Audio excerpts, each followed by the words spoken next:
ನಾವು ಯಥೇಚ್ಛವಾಗಿ ಶೀತಗಾಲದಲ್ಲಿ ಕಿತ್ಲೆ ಹಣ್ಣು ತಿನ್ನೋದ್ರಿಂದ ನಮಗೆ ಶೀತ ಆಗತ್ತೆ ಅನ್ನೋದು ತುಂಬಾ ಜನ ಹೇಳ್ತಾರೆ. ಆದ್ರೆ ಹಾಗಾಗಿ ಈ ಕಿತ್ಲೆ ಹಣ್ಣು ನಾವು ಚಳಿಗಾಲದಲ್ಲಿ ತಿನ್ನಬಹುದಾ ಅಥವಾ ಬೇಡ್ವಾ ಅನ್ನೋದು ಈ ಸಂಚಿಕೆಯಲ್ಲಿ ನಾನು ನಿಮಗೆ ತಿಳಿಸ್ಕೊಡ್ತೀನಿ. ಮೊದಲನೇದಾಗಿ ಈ ಕಿತ್ಲೆ ಹಣ್ಣು ನಾವೇನು ಹೇಳ್ತೀವಿ ಸಿಟ್ರಕ್ ಫ್ರೂಟ್ ಗ್ರೂಪಿಗೆ ಸೇರುತ್ತೆ. ಅಂದ್ರೆ ಇದು ಹಣ್ಣು ಹುಳಿ ಇರುತ್ತೆ, ಹಾಗೆ ಸಿಹಿ ಅಂಶನೂ ಸಮ ಪ್ರಮಾಣದಲ್ಲಿ ಇರುತ್ತೆ. ಇದು ನಿಮಗೆ ಬಣ್ಣದಲ್ಲಿ ಬೀಟಾ ಕ್ಯಾರೋಟಿನ್ ರಿಚ್ ಇರುತ್ತೆ. ಅಂದ್ರೆ ಇದನ್ನು ನೋಡಿದಾಗ ಡಾರ್ಕ್ ಕಲರ್ ಫ್ರೂಟ್ಸ್ ಅಂತ ನಾವು ಕನ್ಸಿಡರ್ ಮಾಡ್ತೀವಿ.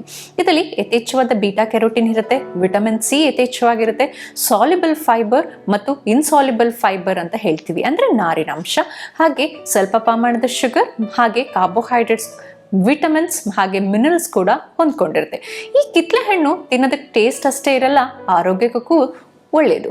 ಈ ಕಿತ್ಲೆ ಹಣ್ಣಿಂದನೇ ಶೀತ ಆಗುತ್ತಾ ಅನ್ನೋದು ನಮಗೆ ಪ್ರಶ್ನೆ ಕೇಳ್ತಾರೆ. ಆದರೆ ಕಿತ್ಲೆ ಹಣ್ಣಿಂದನೇ ನಮಗೆ ಶೀತ ಆಗಲ್ಲ. ಯಾಕಂದ್ರೆ ಶೀತ ಆಗಕ್ಕೆ ನಮಗೆ ನಮ್ಮ ದೇಹದಲ್ಲಿ ಇನ್ಫೆಕ್ಷನ್ ಆದಾಗ, ಅವಾಗ ಏನಂದ್ರೆ ಅಂದ್ರೆ ಹೊರಗಡೆ ರೋಗಾಣು ನಮ್ಮ ದೇಹಕ್ಕೆ ಹೋದಾಗ ಅದು ಇನ್ಫೆಕ್ಷನ್ ಆಗುತ್ತೆ. ಆವಾಗ ನಮ್ಮ ರೋಗ ಲಕ್ಷಣ, ಶೀತದ ರೋಗ ಲಕ್ಷಣಗಳು ಕಾಣ್ತಾ ಬರುತ್ತೆ. ಆದ್ರೆ ಈ ಕಿತ್ಲೆ ಹಣ್ಣು ತಿನ್ನೋದ್ರಿಂದನೇ ನಮಗೆ ಕೋಲ್ಡ್ ಆಗುತ್ತೆ, ಕಫ್ ಆಗುತ್ತೆ ಅನ್ನೋದು ತಪ್ಪು. ಹಾಗಾದ್ರೆ ಈ ಕಿತ್ಲೆ ಹಣ್ಣಲ್ಲಿ ಏನೇನು ಬೆನಿಫಿಟ್ ಇದೆ? ಒಂದು ಏನು ಅಂದ್ರೆ, ಈ ಕಿತ್ಲೆ ಹಣ್ಣು ನಾವು ಸೇವನೆ ಇದನ್ನ ಇಮ್ಯುನಿಟಿ ಪವರ್ ಜಾಸ್ತಿ ಆಗುತ್ತೆ. ಈ ಇಮ್ಯುನಿಟಿ ಪವರ್ ಜಾಸ್ತಿ ಆಗೋದ್ರಿಂದ ನಮಗೆ ದೇಹದಲ್ಲಿ ರೋಗ ನಿರೋಧಕ ಶಕ್ತಿನೂ ಕೂಡ ಜಾಸ್ತಿ ಆಗ್ತಾ ಹೋಗುತ್ತೆ.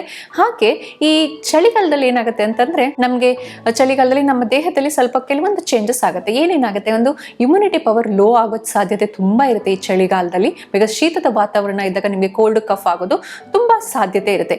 ಯಾವಾಗ ನಿಮ್ಮ ದೇಹದಲ್ಲಿ ಇಮ್ಯುನಿಟಿ ಪವರ್ ತುಂಬಾ ಕಮ್ಮಿ ಇರುತ್ತೋ ಆವಾಗ ನೀವು ಸ್ವಲ್ಪ ಯಾವುದಾದ್ರೂ ಹೊರಗಿನ ರೋಗಾಣು ನಮ್ಮ ದೇಹಕ್ಕೆ ಬಂದು ಏನಾದ್ರೂ ಸ್ವಲ್ಪ ಕಾಸ್ ಮಾಡಿದಾಗ ಬೇಗ ಶೀತ ಆಗಲಿ, ಕೋಲ್ಡ್ ಆಗಲಿ, ಜ್ವರ ಬರೋದು ಈ ತರ ಸಾಧ್ಯತೆ ಇರುತ್ತೆ. ಹಾಗಾಗಿ ಮತ್ತೆ ಇದರಲ್ಲಿ ನಿಮ್ಮ ಡೈಜೆಷನ್, ಜೀರ್ಣಕ್ರಿಯೆ ಅಂತ ಏನ್ ಹೇಳ್ತೀವಿ, ಜೀರ್ಣಕ್ರಿಯೆನೂ ಸ್ವಲ್ಪ ಕಮ್ಮಿ ಆಗ್ತಾ ಬರುತ್ತೆ. ಈ ಚಳಿಗಾಲದಲ್ಲಿ ನೀವು ಸ್ವಲ್ಪ ಗ್ಯಾಸ್ಟ್ರಿಕ್ ಆಗಿರ್ಲಿ ಅಥವಾ ಇಂಡೈಜೆಷನ್ ಪ್ರಾಬ್ಲಮ್ ಆಗಿರ್ಲಿ ಅಥವಾ ಎಸಿಡಿಟಿ ಕಾಸ್ ಆಗೋದಾಗ್ಲಿ, ಅಜೀರ್ಣ ಸಮಸ್ಯೆ ಆಗಿರ್ಲಿ, ಈ ತರ ಕಾಸ್ ಕೂಡ ಈ ಚಳಿಗಾಲದಲ್ಲಿ ಆಗ್ತಾ ಬರುತ್ತೆ. ಹಾಗೆ ಈಗ ನಮಗೆ ಚಳಿಗಾಲದಲ್ಲಿ ನಿಮ್ಮ ಮೇಜಲ್ಲಿ ನೋಡೋದು ಸಮಸ್ಯೆ ಏನಂದ್ರೆ, ಈ ಸ್ಕಿನ್ ಪ್ರಾಬ್ಲಮ್ಸ್, ಡ್ರೈ ಸ್ಕಿನ್ ಆಗೋದು, ಒಣ ಚರ್ಮ ಆಗೋದು ಅಥವಾ ಹೈಡ್ರೇಷನ್ ಇಲ್ದಲೆ ಚರ್ಮದ ಸಮಸ್ಯೆ ನಾವು ಕಾಡ್ತಾ ಇರುತ್ತೆ ಈ ಚಳಿಗಾಲದಲ್ಲಿ. ಇದು ಎಲ್ಲದಕ್ಕೂ ನಮಗೆ ವಿಟಮಿನ್ ಸಿ ಬೇಕಾಗತ್ತೆ. ಅದು ನಮ್ಮ ಆರೆಂಜಲ್ಲಿ ಸಿಗುತ್ತೆ, ಕಿತ್ಲೆ ಹಣ್ಣಲ್ಲಿ ಸಿಗುತ್ತೆ. ನಮ್ದು ಒಂದು ನಾನು ಇಮ್ಯುನಿಟಿ ಪವರ್ ಹೇಳಿದೆ. ಇದು ಹೇಗೆ ನಮ್ಮ ದೇಹಕ್ಕೆ ಹೆಲ್ಪ್ ಮಾಡ್ತಾ ಹೋಗುತ್ತೆ ಕಿತ್ಲೆ ಹಣ್ಣು ಅಂದ್ರೆ, ಒಂದು ಓವರಾಲ್ ನಮ್ಮ ದೇಹದ ಆರೋಗ್ಯವನ್ನು ಕಾಪಾಡಿಕೊಳ್ಳಲು ಇದು ಹೆಲ್ಪ್ ಮಾಡ್ತಾ ಹೋಗುತ್ತೆ. ಹಾಗೆ ಚರ್ಮದ ಆರೋಗ್ಯವನ್ನು ಕಾಪಾಡಿಕೊಳ್ಳೋ ಹೆಲ್ಪ್ ಮಾಡ್ತಾ ಹೋಗುತ್ತೆ. ಇದರಿಂದ ಕೆಲವೊಂದು ಬೆನಿಫಿಟ್ಸ್ ನಾನು ಬ್ರೀಫಾಗಿ ಹೇಳಬೇಕು ಅಂತಂದ್ರೆ, ನಾವು ಯಥೇಚ್ಛವಾಗಿ ವಿಟಮಿನ್ ಸಿ ಇರುವಂಥ ಆಹಾರ ನಾವು ಸೇವನೆ ಬಂದಾಗ ಒಂದು ಇಮ್ಯುನಿಟಿ ಪವರ್ ಜಾಸ್ತಿ ಆಗ್ತಾ ಬರುತ್ತೆ. ಒಂದು ಇದನ್ನ ಹಾರ್ಟ್ ಹೆಲ್ದಿ ಅಂತಲೂ ನಾವು ಕರಿತೀವಿ. ಸೊ ಹಾರ್ಟ್ ಹೆಲ್ದಿ ಅಂತಂದ್ರೆ ನಮಗೆ ರಕ್ತನಾಳದ ಸಮಸ್ಯೆ ಇವಕ್ಕೆಲ್ಲ ನಮಗೆ ಇದು ಹೆಲ್ಪ್ ಮಾಡ್ತಾ ಬರುತ್ತೆ. ಸೊ ಇದು ಒಂದೇನಂದ್ರೆ, ಇದರಲ್ಲಿ ಯಥೇಚ್ಛವಾದ ನಾರಿನಾಂಶ ಇರೋದ್ರಿಂದ ಇದು ವೇಟ್ ಲಾಸ್, ತೂಕ ನಷ್ಟಕ್ಕೂ ಕೂಡ ಸಹಾಯ ಮಾಡ್ತಾ ಹೋಗುತ್ತೆ. ಹಾಗೆ ಇದು ಡೈಜೆಷನ್, ಇಮ್ಯುನಿಟಿ ಪವರ್, ಹಾಗೆ ನಮ್ಮ ದೇಹಕ್ಕೆ ಬೇಕಾದ ಅಗತ್ಯವಾದ ಪೋಷಕಾಂಶ, ಎಕ್ಸ್ಪೆಷಲಿ ನಾವು ವೈಟಮಿನ್ಸ್, ಮಿನರಲ್ಸ್ ಅಂತ ಏನು ಹೇಳ್ತೀವಿ, ಇದು ನಮ್ಮ ದೇಹಕ್ಕೆ ಕೊಡ್ತಾ ಹೋಗುತ್ತೆ. ನಮಗೆ ಈಗ ಇದು ನಮಗೆ ಕಿತ್ಲೆ ಹಣ್ಣು ಎಲ್ಲ ಸೀಸನಲ್ಲೂ ಸಿಗಲ್ಲ, ಚಳಿಗಾಲದಲ್ಲಿ ಸಿಗುತ್ತೆ. ಈ ಯಾವ ಸೀಸನಲ್ಲಿ ಯಾವ ಹಣ್ಣು ನಮಗೆ ಯಥೇಚ್ಛವಾಗಿ ಸಿಗ್ತಾ ಇರುತ್ತೋ ಅದನ್ನ ನಾವು ನಮ್ಮ ದೇಹಕ್ಕೆ ಕೊಡ್ತಾ ಹೋದಾಗ ಪೋಷಕಾಂಶಗಳ ಕೊರತೆ ಯಾವ ಕಾರಣಕ್ಕೂ ಆಗೋದಿಲ್ಲ. ಹಾಗೆ ಈ ನಾನು ಹೇಳಿದೆ, ಈ ಆರೆಂಜಸ್ ಯಥೇಚ್ಛವಾದ ಫೈಬರಿನ ಅಂಶ ಇರುತ್ತೆ ಅಂತ ಹೇಳಿದೆ. ಈ ಫೈಬರಿನ ಅಂಶ ಯಥೇಚ್ಛವಾಗಿದ್ದಾಗ ಇದು ನಮ್ಮ ವೇಟ್ ಲಾಸಿಗೂ ಕೂಡ ಸಹಾಯಕಾರಿಯಾಗಿರುತ್ತೆ.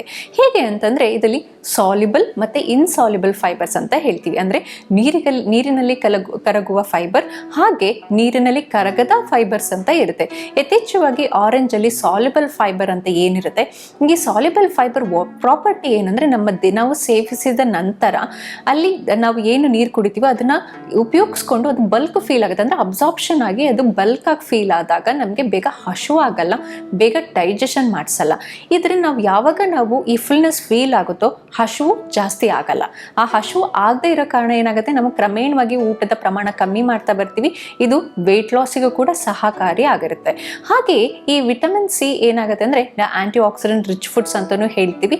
ಇದ್ರೆ ಅಸಿಡಿಕ್ ಪ್ರಾಪರ್ಟಿ ಇನ್ ನೇಚರ್, ಅಂದ್ರೆ ನಮ್ಮ ದೇಹದ pH ಎಸಿಡಿಕ್ ಮಾಡ್ತಾ ಹೋಗುತ್ತೆ. ಹಾಗೆ ನಾವು ಈ ಅಲಾಂಗ್ ವಿತ್ ಈ ಎಸಿಡಿಕ್ ಪ್ರಾಪರ್ಟಿ ಇದ್ದಾಗ ನಾವು ಆಲ್ಕಲೈನ್ ಫುಡ್ ತಗೊಂಡಾಗ ಇದು ನ್ಯೂಟ್ರಲ್ pH ಕೂಡ ಮಾಡೋದಕ್ಕೆ ಸಹಾಯ ಮಾಡ್ತಾ ಹೋಗುತ್ತೆ. ಹಾಗೆ ನೆಕ್ಸ್ಟ್ ಇದರಿಂದ ನಮಗೆ ವೆರಿ ಇಂಪಾರ್ಟೆಂಟ್ ಅಂದ್ರೆ ಕಿಡ್ನಿ ಹೆಲ್ತ್ ಪ್ರಾಬ್ಲಮ್ಸ್, ಈಗ ಕಿಡ್ನಿ ಸ್ಟೋನ್ ಅಂತ ಹೇಳ್ತೀವಿ, ಮೂತ್ರಪಿಂಡದ ಕಲ್ಲು ಅಥವಾ ಸಮಸ್ಯೆ ತುಂಬಾ ಇದ್ದಾಗ ನಾವಂದ್ರೆ ಸಣ್ಣ ಪ್ರಮಾಣದ ಕಲ್ಲು ಆಗ್ತಾ ಇದೆ ನಮ್ಮ ದೇಹದಲ್ಲಿ ಅಂತಂದ್ರೆ ಇದು ಯಾವ್ದ್ರಿಂದ ಆಗುತ್ತೆ ಅಂದ್ರೆ ನಿಮ್ಮ ಬ್ಲಡ್ ಅಲ್ಲಿ ಸೈಟ್ರೇಟ್ ಕಂಟೆಂಟ್ ಕಮ್ಮಿ ಆದಾಗ, ಅಂದ್ರೆ ವೇಸ್ಟ್ ಯೂರಿನಲ್ ಈ ಕಂಟೆಂಟ್ ಕಮ್ಮಿ ಆದಾಗ ಏನಾಗುತ್ತೆ, ಜಾಸ್ತಿ ಯೂರಿಕ್ ಆಸಿಡ್ ಅಥವಾ ಮೂತ್ರಪಿಂಡದ ಕಲ್ಲು ಫಾರ್ಮೇಶನ್ ಆಗ್ತಾ ಹೋಗುತ್ತೆ.